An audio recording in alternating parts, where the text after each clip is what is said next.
Episode 6 చెంగల్వ పూదండ. క్రితం ఎపిసోడ్లో ఠాగూర్ కృష్ణకి ఇంగ్లీష్ నేర్పడం, వాళ్ళని ఇంటర్వ్యూ చేయడానికి వచ్చిన దొరతో అతని యాక్సెంట్లోనే ఇంగ్లీష్లో సమాధానం ఇవ్వడంతో ఠాగూర్ సంతోషించి నేను సక్సెస్ అయ్యాను అని ఆనందపడతాడు. ఇక ఠాగూర్ తనకి నేర్పించడానికి ఏమీ లేదని, కృష్ణ నన్ను వెళ్ళనివ్వు బిడ్డా అని అడుగుతాడు. దానికి కృష్ణ నేను వెళ్ళనివ్వనని, ఇంకా నేర్చుకోవాల్సిందని చాలా ఉందని చెప్పి ఆపుతాడు అతన్ని.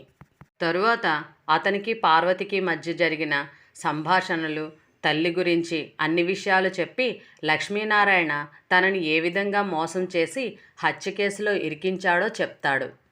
అంతేకాక పార్వతి ప్రెగ్నెంట్ అని, ఆ విషయం తన తండ్రితో చెప్పి పెళ్లి చేసుకోమందని, దాని గురించి మాట్లాడుకుంటూ ఉండగా లక్ష్మీనారాయణ గురించి చెప్పిందని చెప్పి బాధపడతాడు. ఇద్దరం నడుస్తూ ఉంటే పొద్దున్న లక్ష్మీనారాయణ మా ఇంటికి వచ్చాడు అంది. మొహం చిట్లించి ఎందుకు అని అడిగాను. తెలీదు అని ఆగి ఏదో చెప్పబోయి, బహుశా నా గురించి హెచ్చరించి ఉంటాడు మీ నాన్నకి అని నవ్వి, ఇంక ఎవరు మాత్రం ఏం చేయగలరు, 2 నెలలు పోతే అనబోతూ చప్పున చేత్తో నా నోటిని మూసేసింది సిగ్గుతో. అంతకుముందు 15 రోజుల క్రితం జరిగిన సంఘటన జ్ఞాపకం వచ్చింది. రావి చెట్టు పక్క నుంచి వెళ్తూ ఉంటే లక్ష్మీనారాయణ మరో నలుగురితో కూర్చుని మాట్లాడుతున్నాడు. పార్వతి పేరు వినిపించింది.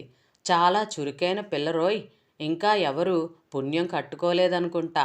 ఆగి దగ్గరికి వెళ్ళి, నారాయణ గారు, దాదాపు 40 ఏళ్ళు దగ్గర పడుతున్నాయి, అలా మాట్లాడడం తగ్గించుకోండి అన్నాను. ఈ హఠాత్ పరిణామానికి ఆశ్చర్యపోయాడు క్షణంసేపు. అంతలోనే తేరుకుని వెకిలిగా నవ్వుతూ, చాలేవోయ్, పెద్దగా చెప్పొచ్చావు, నీ సంగతి నాకు తెలుసులే అన్నాడు. ఏం తెలుసు మీకు? కొంచెడు బియ్యం తిని కూర్చుని రోజు దారిని పోయే అమ్మాయిల గురించి మాటలు విసరటం తప్ప ఇంకేమీ చేత కాదు అన్న నా మాటలు విని చుట్టూ ఉన్న నలుగురు నవ్వారు. పెద్ద పొట్ట, నల్లటి శరీరంతో నారాయణ వికృతంగా ఉంటాడు. నా మాటలతో అతని మొహం మరింత నల్లబడింది. లేచి చేతులు తిప్పుకుంటూ గట్టిగా అరిచాడు. ఒరే వెధవ, గాలికి పుట్టిన వాడివి, ఎంత పొగర్రా నీకు, చూద్దాంరా పార్వతి నీ దగ్గర ముందు పడుకుంటుందో నా దగ్గర పడుకుంటుందో. సంస్కారరహితమైన ఆ మాటలకు నా పిడికిళ్ళు అప్రయత్నంగా బిగుసుకున్నాయి. ఏమన్నావు? మళ్ళీ అను, 100 సార్లు అంటాను. పార్వతిని నీకన్నా ముందు నేనే పడుకోబెట్టుకుంటాను. పార్వతిని నీకన్నా. అతడికి పిత్రార్జితమైన ఆస్తి బాగా ఉంది. పాలు పెరుగు తాగటం వలన అడ్డంగా కొవ్వుతో బలిసిన శరీరం ఉంది. తనంతట తను నడవడానికే ఆయాస పడిపోతాడు. అంతటి శరీరం అతడిది. అంత శరీరము నేను కొట్టిన దెబ్బకి గాలిలోకి లేచింది. అది భూమి మీద పడేసరికి కాలు విసురుగా లేచి తన్నడం వల్ల మళ్ళీ పైకి ఎగిరింది. మొట్టమొదటిసారి రావి చెట్టు చప్టా కిందగా, రెండోసారి రోడ్డు మధ్య, మూడోసారి మళ్ళీ లేచి పక్కగా ఉన్న కాలువలో పడి ఇక ముందుకు వెళ్ళడానికి వీలు లేక అక్కడే ఉండిపోయింది. ఇదంతా ఎంత రెప్పపాటులో జరిగిందంటే అతడు చుట్టూ ఉన్నవాళ్ళు కేవలం అతడి శరీరాన్ని ఆ మురికి గుంటలోంచి లేపటానికి పనికొచ్చారు. ఆయాసపడి లేస్తూ, దీనికి ఫలితం అనుభవిస్తావు కృష్ణ, అతి తొందరలోనే అన్నాడు నెమ్మదిగా. నీ మొహం అన్నాను. అదంతా తలుచుకుని నవ్వు వచ్చింది. ఎందుకో నీలో నువ్వే నవ్వుకుంటున్నావు అంది పార్వతి. ఏం లేదు, లక్ష్మీనారాయణ గుర్తుకొచ్చాడు. నా చేతిని మరింత బిగించి పట్టుకుని, ఆ సంగతి జ్ఞాపకం చెయ్యకు అంది మాట మారుస్తూ. మీ నాన్నతో ఈ విషయం చెప్పించనా అడిగాను. తల్లి తర్వాత నన్ను అంతగా ప్రేమించే మనిషి బాబాయి. అతడిది కల్పవర్తకం. ఒక విధంగా నాకు జీవనోపాధి కల్పించింది అతడే. నీ ఇష్టం అంది పార్వతి తలని నా భుజం మీద ఆనుస్తూ. నా కూతుర్ని చేసుకోవడానికి నీకున్న అర్హతలేమిటో ఒక్కసారి ఆలోచించావా? ఏ, నాకేం తక్కువ? ఏముందని నీకిచ్చి పెళ్లి చేయాలి నా కూతుర్ని? కానీ మేం ప్రేమించుకున్నాం. ఈ ప్రేమ పట్ల నాకు నమ్మకం లేదు. కానీ నన్ను విసిగించుకు, ఇక వెళ్ళు. మీరు అవునంటే గాని వెళ్ళలేను. ఏం బెదిరిస్తున్నావా కోపంగా అడిగాడు. లేదు, మమ్మల్ని అర్థం చేసుకోమని ప్రాధేయపడుతున్నాను, బతిమాలుతున్నట్టు అన్నాను. ఆ అగాత్యం నాకు లేదు. నువ్వు వెంటనే బయటికి వెళ్తే సంతోషిస్తాను. దాదాపు అరిచాడాయన. ప్రతి అడ్డమైన వెధవకి ప్రేమ, ప్రేమట ప్రేమ. నోటిని కొంచెం అదుపులో ఉంచుకుని మాట్లాడండి. లేకపోతే ఏం చేస్తావోయ్? మీ కూతుర్ని ఏ గుళ్ళోనో పెళ్లి చేసుకుంటాను. పెళ్లి మాత్రం ఆగదు. నా కంఠంలో ప్రాణం ఉండగా అది జరగదు. అయితే మీ ప్రాణమే తీయాల్సి వస్తుంది. ఏమన్నావ్? మళ్ళీ అను. నాకేం భయం లేదు. మళ్ళీ అంటాను. ఈ పెళ్లి చేసుకోవడం కోసం నీ రక్తమే చూడాల్సి వస్తే దానికి నిన్ను చంపడానికి కూడా వెనుదీయను నేను. బావుంది, చప్పట్లు కొట్టాడు బాబాయ్. మొట్టమొదటిసారి నేను వ్రాసింది మీ నోటి వెంబడి వింటూ ఉంటే నాకే ఆశ్చర్యంగా ఉంది. బాగానే వ్రాసావు అన్నాడు పార్వతి తండ్రి. కానీ సాంఘికాలు ప్రజల్లోకి ఎక్కవు. పౌరాణికాలైతే బావుంటుంది. ఏదో నా తృప్తి కోసం బాబాయ్ లేస్తూ అన్నాడు. మొదటి రోజు ఇంతకన్నా ఎక్కువ అనవసరం అని నా వైపు చూస్తూ, నీకు మొదటిసారైనా బాగా చేస్తున్నావు. వాచకం బావుంది. వాచకం అంటే నాకు తెలీదు. అసలు ఈ నాటకాలంటేనే నాకు ఇష్టం లేదు. బాబాయ్ బలవంతం మీద ఒప్పుకున్నాను. మొహమాటం కోసం నవ్వి నేను లేచాను. బయటకు వచ్చాక చుట్టూ చూసి, మనం చాలా గట్టిగా అరిచినట్టున్నాం. పక్కవాళ్ళు చూడు ఎలా చూస్తున్నారో అన్నాడు. తల తిప్పి చూశాను. కిటికీల్లోంచి గుమ్మాల్లోనూ నిలబడి పిల్లలు పెద్దలు మమ్మల్నే విచిత్రంగా చూస్తూ ఉన్నారు. నవ్వి, రేపటి నుంచి మా అడితిలోనే చేద్దాం ప్రాక్టీస్ అని చెప్పాడు. తల ఊపాను. ఇంటికొచ్చి పడుకున్నాం. రాత్రి 10 అవుతుంది. అప్పటికి వెన్నెల విరగకాస్తుంది. నక్షత్రాల వైపే చూస్తూ తల క్రింద చేతులు పెట్టుకున్నాను. పార్వతి ఆలోచనలు నన్ను చుట్టుముట్టినాయి. వాటితోనే మాగన్నుగా నిద్రపట్టింది. కృష్ణ బాబాయ్ తట్టి లేపడంతో మెలకువ వచ్చింది. ఏమైంది బాబాయ్? లేస్తూ అడిగాను. పార్వతిని పాము కరిచిందట్రా, తొందరగా బయలుదేరు కంగారుగా చెప్పాడు. సన్నటి కేక నా నోటిలోంచి బయటకు రాబోయి గుండెల్లోనే ఆగిపోయింది. ఒక్క గెంతులో లేచి చెప్పులేసుకుని బాబాయ్ వెనక వస్తున్నాడో లేదో అనైనా చూసుకోకుండా పరిగెత్తాను. పార్వతి ఇల్లు 3 నిమిషాల్లో చేరుకున్నాను. నా నుదుటి మీద శ్వేత బిందువులు. ఆయాసంతో రొప్పుతూ తలుపులు తట్టాను.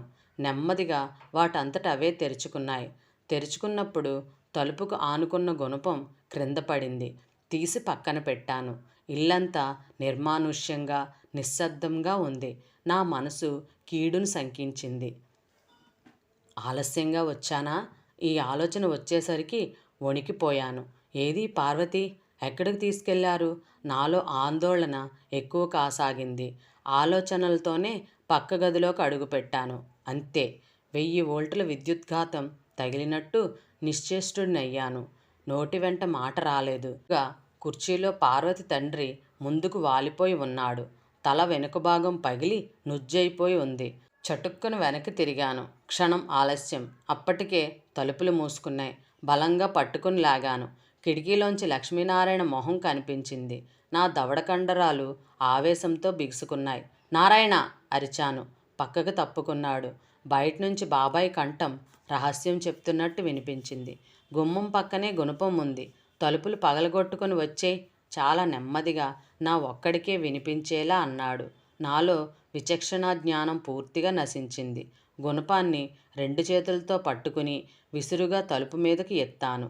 అంతలో అవే నెమ్మదిగా తెరుచుకున్నాయి. బయట పోలీస్ ఇన్స్పెక్టర్ నిల్చుని ఉన్నాడు. అతడిని చూస్తూనే నా ఆవేశం చప్పున చల్లారిపోయింది. గుణపం చేజారి కింద పడిపోయింది. చేతులకు అంటిన చిగటలాంటి రక్తం మాత్రం మిగిలిపోయింది. ఒక్కసారిగా భరించలేనంత నిస్సత్తువ ఆవరించింది. ముందుకు తూలేను. ఇన్స్పెక్టర్తో లక్ష్మీనారాయణ అంటున్నాడు. క్షమించండి, భోజనానికి ఊరు రమ్మని హత్య కేసు అప్పగించాల్సి వచ్చింది. అప్పటికి నాకు పూర్తిగా స్పృహ తప్పింది. అప్పుడేమైంది? లోపల నుంచి ఇద్దరూ బయటకు వచ్చేశారండి. పక్కింటి అతని సాక్ష్యం. ఇతను అప్పుడెలా ఉన్నాడు? చాలా కోపంగా ఉన్నాడండి. మాటిమాటికి వెనక్కి తిరిగి ఆ ఇంటివైపు చూసుకుంటూ వెళ్ళిపోయాడండి. అబద్ధం అరిచాను. సైలెన్స్ మిస్టర్ కృష్ణ, సంస్కారవంతుడిలా కనబడుతున్నావు. ఇప్పటికే చాలాసార్లయింది. ఇక ఇదే లాస్ట్ వార్నింగ్. నువ్వు చెప్పుకోవాల్సింది ఏదైనా ఉంటే చివరిలో చెప్పుకోవచ్చు. సాక్ష్యాల మీద సాక్ష్యాలు. గుణపం పైకెత్తి పట్టుకుని ఉండగా చూసిన వాళ్ళు, రక్తం చేతులకు అంటుకొని ఉండగా చూసిన వాళ్ళు. అబద్ధం చాలా అందంగా రూపుదిద్దుకుంటోంది అక్కడ. నీ వైపు సాక్షులు ఎవరైనా ఉన్నారా? ఉన్నారు. ఎవరు? బాబాయ్. బాబాయ్ బోనెక్కాడు. డిఫెన్స్ లాయర్ మొదలుపెట్టాడు. మీ పేరు? బాబాయ్ చెప్పాడు. ఇంకో 4-5 ప్రశ్నలు జవాబులు జరిగాయి. ఆ రోజు ఏమైందో చెప్పగలరా? పెద్ద మనిషిగా నన్ను తోడు రమ్మని అడిగాడు. చిన్నతనం నుంచి సొంత బాబాయిలా పెంచాను. అందుకని కాదనలేక ఇద్దరం వెళ్ళాం. పార్వతి తండ్రి హతుడు ఈ పెళ్లికి అంగీకారం తెలిపాడా? కోర్టులో సూది పడితే వినబడేంత నిశ్శబ్దం. బోను కమ్మిని పట్టుకున్న నా చేతులు గట్టిగా బిగుసుకున్నాయి. కోర్టువారు నీ సమాధానం కోసం చూస్తున్నారు. పెంచిన మమకారం నన్ను చంపేస్తుంది. అయినా న్యాయాన్ని అగౌరవపరచలేను. బాబాయ్ కంఠం రుద్ధమైంది. అతడి పెళ్లికి ససేమిరా ఒప్పుకోలేదు. గాలిలో పుట్టినవాడికి తన కూతుర్నివ్వలేను అన్నాడు. బాబాయ్! నా కంఠం వణికింది. సైలెన్స్. తరువాత ఏమైంది? నేను తొందర వద్దన్నాను. కానీ ఉడుకు రక్తం ఆవేశంతో వణికిపోయాడు. రక్తం కళ్ళ చూస్తానని ప్రతిజ్ఞ చేశాడు. అప్పటికీ నేను నచ్చజెప్పాను. నాయనా, నీకేం తక్కువ? ఈ పార్వతి కాకపోతే ఇంకో అమ్మాయి. అనవసరంగా ఆవేశపడకు అని. కానీ వినలేదు జడ్జిగారు. కృష్ణ మంచితనం నాకు తెలుసు. చాలా అమాయకుడు. ఆవేశం మనిషిని రాక్షసుణ్ణి చేస్తుంది. అతన్ని కనికరించండి అని బోను దిగాడు. నీ వైపు ఇంకెవరన్నా ఉన్నారా? ఉన్నారు. న్యాయం ఉంది. పార్వతి ఉంది. మై లార్డ్, పార్వతికి ఈ కేసుతో ఏ సంబంధం లేదు. ఈ హత్య జరిగినప్పుడు పార్వతి ఊళ్ళోనే లేదు. Objection sustained. అంతే, అయిపోయిందంతా. కూతుర్నిచ్చి పెళ్లి చేయలేదనే చిన్న కారణంగా హత్య చేసేటంత కర్కోటకుడు ముద్దాయి. సాక్ష్యాధారాలన్నీ బలంగా ఉన్నాయి. నేరం రుజువైంది. కానీ ముద్దాయి యువకుడు. ఆవేశంలో హత్య చేశాడు. అనేక కారణాల వల్ల ఉరిశిక్ష విధించకుండా 12 సంవత్సరాలు కఠిన శిక్ష విధిస్తున్నాను. లక్ష్మీనారాయణ పెదవుల మీద చిరునవ్వు వెలిసింది.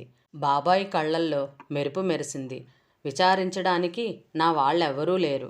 పార్వతి ఏమైందో తెలీదు. అమ్మ ఎందుకు రాలేదో తెలీదు. అక్కడి వార్తలు నాకు తెలియకుండా ఎవరో ఆనకట్ట వేసేశారు. నాకు దుఃఖం రాలేదు. కసిగా ఉంది. ఈ ప్రపంచాన్నంతా మంటల్లో కాల్చేద్దామన్నంత కసి. నా తరపున వాదించిన డిఫెన్స్ లాయరు దగ్గరికి వచ్చాడు. క్షమించు బాబు అన్నాడు.